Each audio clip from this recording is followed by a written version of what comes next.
Fala pessoal, tudo bom com vocês? Hoje eu trago para vocês um dos componentes mais utilizados na eletrônica, que é o amplificador operacional. É um cara realmente muito utilizado em diversos tipos de circuitos. Circuitos de instrumentação, circuitos de amplificação de áudio, circuitos de RF, circuitos de controle. São inúmeras aplicações onde eu utilizo e consigo utilizar um amplificador operacional. Então essa é uma primeira aula onde nós vamos ver os aspectos básicos, as características principais dos nossos amplificadores operacionais, como são as fórmulas principais deles, usando o amplificador no modo inversor e no modo não inversor. Também cito um pouco a respeito de quais são os mais utilizados e por que a gente não precisa sempre utilizar o 741. Ei professor, por que você só está ensinando o 741 na escola? E também faço no LT Spice uma simulação desses dois modos, o modo inversor e o modo não inversor. Sempre lembrando que se você gosta de eletrônica, gosta de projetos de Arduino e robótica, não se esqueça de se inscrever aqui no canal. Nos ajude a crescer o canal, ajude a gente a chegar a mais pessoas, para que mais pessoas consigam aprender mais e mais a respeito de eletrônica e de projetos com Arduino. Vamos então aprender um pouco mais sobre amplificadores operacionais? Vem comigo!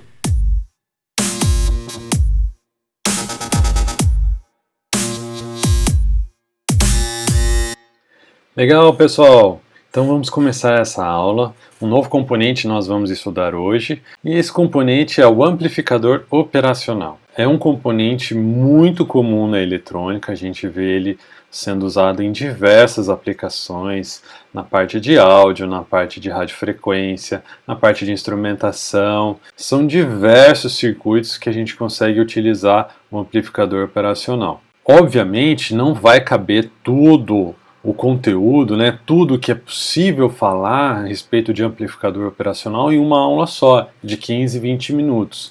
Então, eu vou falar aqui hoje a introdução, quais são as características básicas, quais são as principais fórmulas que a gente encontra do amplificador operacional, e nas aulas futuras a gente vai ver alguns usos, alguns outros circuitos onde a gente utiliza amplificador operacional, e aí vamos detalhando com mais calma cada um deles. Então, o amplificador operacional é um carinha desse jeito aí, é esse símbolo que a gente tem, é um triângulo deitado, digamos assim, onde eu tenho duas entradas, uma entrada positiva e uma entrada negativa.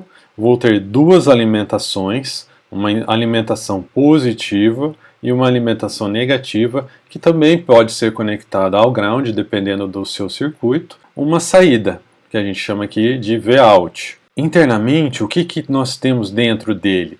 Ele vai ser um amplificador da diferença de tensão de entrada. Ou seja, eu tenho aqui um V+, e um V-. A diferença entre esses dois sinais vai ser multiplicado por um ganho, e esse ganho vai gerar uma tensão de saída, que é o nosso Vout. Então a primeira fórmula que nós temos dele é essa aqui, V+, menos V-, vezes o ganho. Cada amplificador operacional tem o seu ganho, e geralmente é muito alto. Isso quando ele opera em malha aberta. Nós já vamos ver daqui a pouco o que quer dizer malha aberta. Antes vamos ver mais algumas características a respeito do amplificador operacional. Então nós temos o amplificador operacional ideal e nós temos o real, o que a gente consegue implementar na prática. E aí a gente vai analisar agora quais são as diferenças entre o ideal e o real, olhando para suas características. A primeira que nós vamos olhar é a tensão de offset. O que quer dizer tensão de offset? A saída dele, idealmente, quando você tem 0 volts na entrada, nos dois pinos, deveria ser 0 volts na saída também. Mas ela não consegue ser 0. Ela vai ser alguma coisinha pititica, mas vai ser. Alguns vai ser menos, alguns vão ser mais. Então, dependendo do amplificador operacional que você escolher, você vai ter que fazer um ajuste de offset, se isso realmente for impactar o seu circuito. Outra característica é a impedância de entrada e de saída. A impedância, aqui nesse símbolo, é dado por esse resistor de entrada e esse outro resistor de saída. Ele é só um símbolo, não quer dizer que tem um resistor conectado dessa forma aqui. Então, essa impedância de entrada, ela no ideal deveria ser infinita, mas ela é muito alta e limitada no real.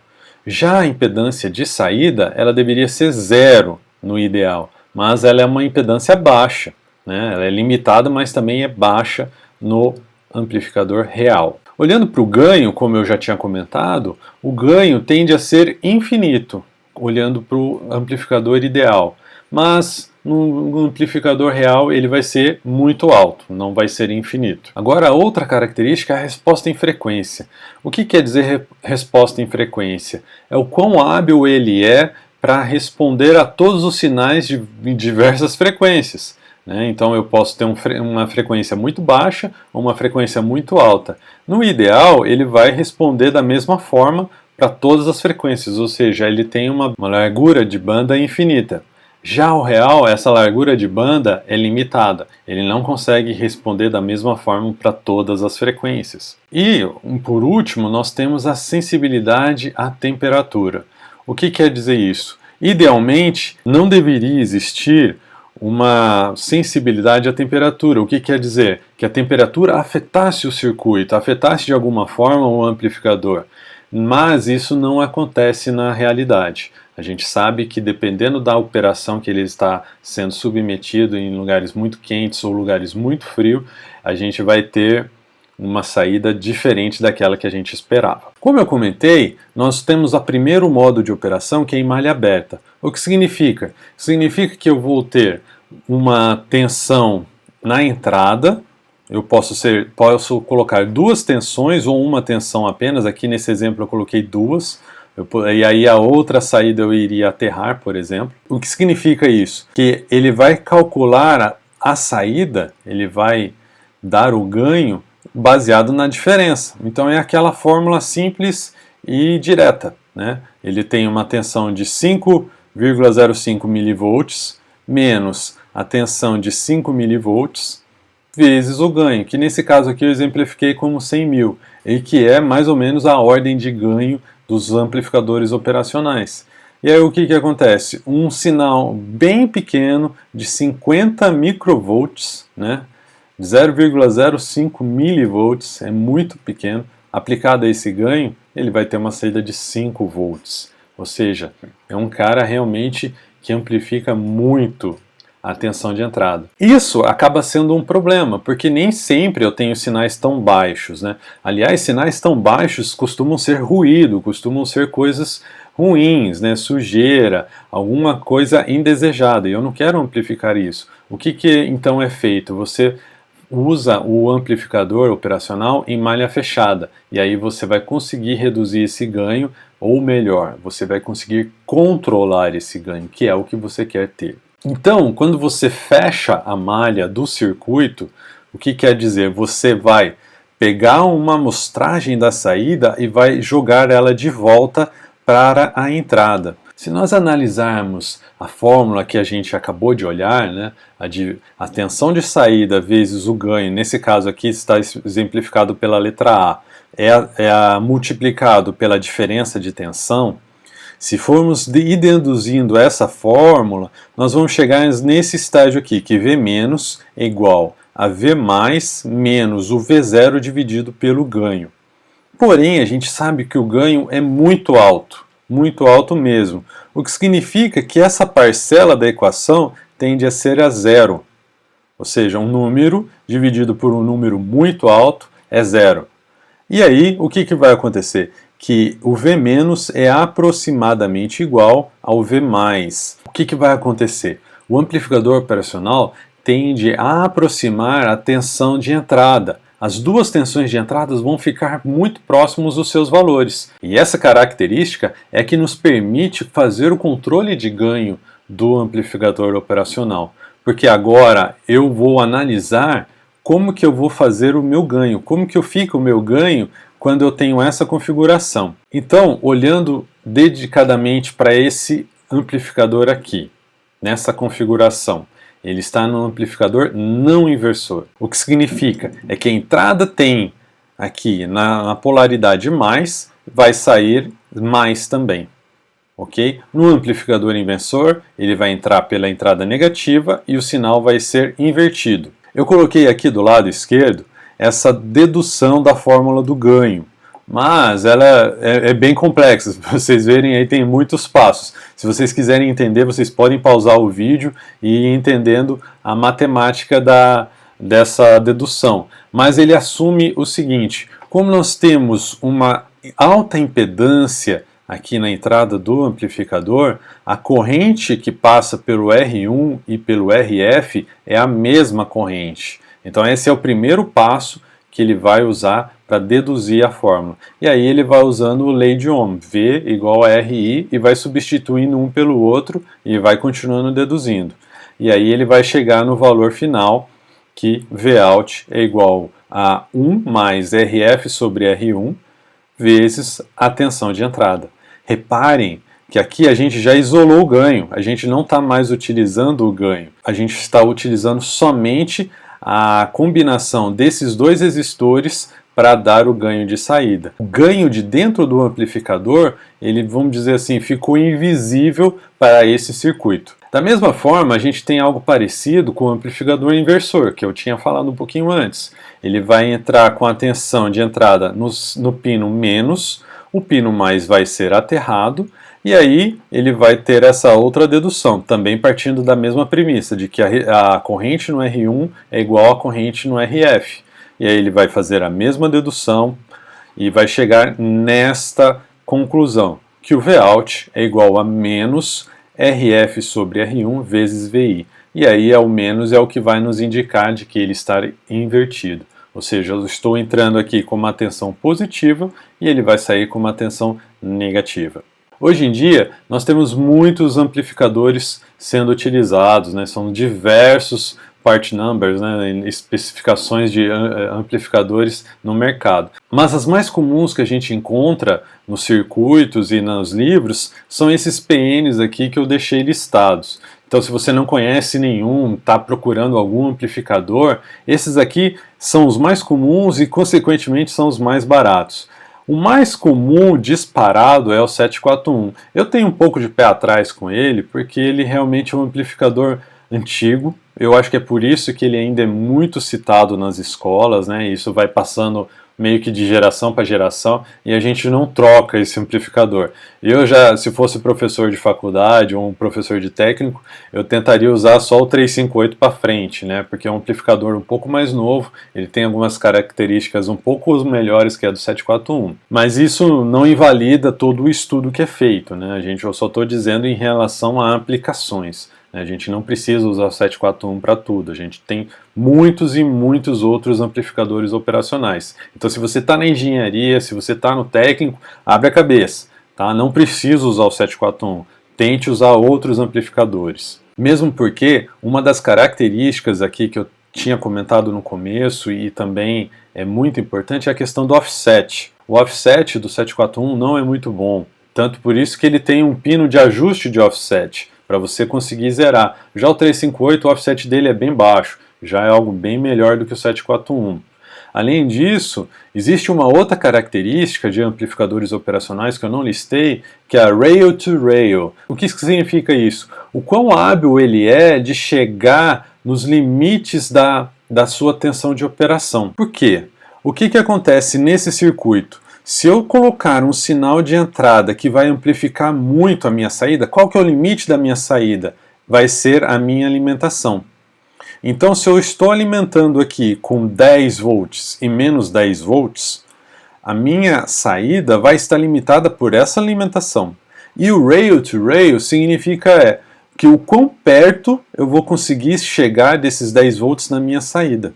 Alguns amplificadores não conseguem chegar. O 741, se não me engano, ele chega até 9,5 volts, se não me falha a memória. Ele não consegue chegar perto dos 10 volts. Já o 358 vai chegar mais perto. Alguns outros são chamados de rail to rail. Ele vai chegar lá 9,99 volts. Ele vai ficar muito próximo daquela tensão de saída. Qual que é a grande vantagem disso? Eu preciso chegar lá na tensão de alimentação lá em cima? Não. Mas não necessariamente você vai precisar de uma tensão negativa aqui para puxar ele para o 0 volts. E aí você pode usar justamente o GND aqui, e aí quando ele for indicar 0 volts, ele vai chegar muito perto do 0 volts. Ou seja, é um cara que tem uma amplitude de operação melhor do que esses outros que não são rail-to-rail. Vamos dar uma olhada agora na simulação desses dois tipos de operação que eu coloquei aqui, né? Da malha fechada com amplificador inversor e não inversor.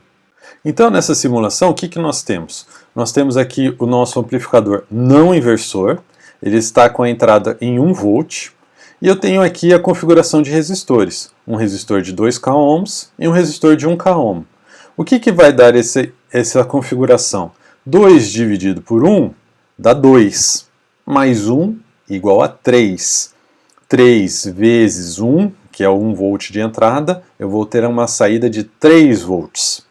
Ou seja, ele é um cara com ganho 3. Aqui eu tenho a alimentação, o menos 15 volts e o mais 15 volts. Então, vamos simular aqui e vamos ver o que acontece. Rodei, e aí eu meço aqui o Vin está lá em 1 volts, e o Vout está aqui, ó, 3 volts, certo? 2,9999. Beleza, muito bom, conforme o que a gente esperava. Então vamos agora alterar aqui essa saída. Se eu colocar 2 volts, ele vai dar uma saída de, vamos ver, 6 volts. Muito bom, quem respondeu 6 ganhou. Agora, se eu colocar aqui uma entrada de, vamos ver, 9 volts. Quanto que vai ser a saída? 27? Errou. Vai ser uma saída próxima aos 15 volts, que é o que eu acabei de falar do rail-to-rail, né? Então ele está limitado na alimentação de 15 volts. Reparem que esse cara não é um rail-to-rail, porque ele não chegou tão perto assim do 15 volts. Ao máximo que ele deu foi 13,92. Essa é uma característica do amplificador operacional. Quando ele está saturado, ele vai chegar perto da sua tensão de alimentação. Agora vamos modificar esse circuito para ver como que fica o circuito inversor. Então agora o que acontece com o amplificador inversor? Ele tem aqui o Vin, né, onde a gente está com 9 volts, e a saída negativa vai dar lá o menos 13,79. Né? Então, por que ele deu esse menos 13,79? Porque ele saturou negativamente. Porém, quando eu estou com ele em modo inversor, esses resistores vão dar um outro ganho. Então, quando eu colocar aqui 1 volt, a saída dele vai dar menos 2, porque o ganho dele agora é 2. É o 2 dividido por 1 e só. É 2, mais nada. Isso é o que eu queria mostrar para vocês de amplificadores operacionais hoje, as principais, digamos assim, características deles, como que eles operam no modo inversor e no modo não inversor, quais são os limitantes dessas operações, né? Falamos um pouco do rail-to-rail e da tensão de alimentação. Pouco se fala a respeito disso nas faculdades, é muito importante a gente notar isso nas nossas aplicações. Beleza? Espero que tenham gostado. Se tiverem dúvidas, escrevam aí abaixo nos comentários. Não se esqueçam de se inscrever no canal para continuar acompanhando as nossas aulas e projetos. Um abraço e até a próxima!